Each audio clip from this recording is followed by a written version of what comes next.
আচ্ছা, তোমার তো প্রায় ১.৫ মাসের মতো তুমি শেষ করে ফেলেছো আমাদের সাথে যাত্রা।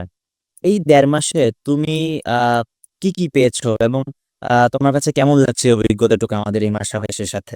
হ্যাঁ, ১.৫ মাস বিষয় বলতে গেলে আমার এসএসসি জীবনের কিছু গ্যাপ ছিল, বুঝছো? এখন এই গ্যাপ গুলো আল্লাহর রহমতে সব পূর্ণ হয়েছে। তারপর এখানে আসার পরে এই যে পরবর্তী যে চিন্তা থাকে আমাদের, মানে হয় ইঞ্জিনিয়ারিং এ যাওয়া, নয় মেডিকেলে যাওয়া, নয় ভার্সিটিতে যাওয়া, আমার এইগুলো আস্তে আস্তে একটা জিদ ধরতেছিল এবং আমি আমার মানে আত্মবিশ্বাস হয়ে আসছে যে আমি ইনশাল্লাহ কোনো ভার্সিটিতে নাই কোনো ইঞ্জিনিয়ারিং বিশ্ববিদ্যালয় বা মেডিকেল কলেজে ইনশাল্লাহ পড়ার একটা যোগ্যতা মানে নিজে নিজে তৈরি করতে পারছি এখানে আসার পরে। হাতের গাইডলাইনে ধরো প্র্যাকটিসের যেসব অঙ্কগুলো দিচ্ছে বা প্র্যাকটিসের যে প্রশ্নগুলো দিচ্ছে, এগুলো অধিকাংশ ভার্সিটিতে আসা বা মেডিকেলে আসা, এগুলো বেছে বেছে ছাড়লে আমাদের মানে সার্চ করতেছে।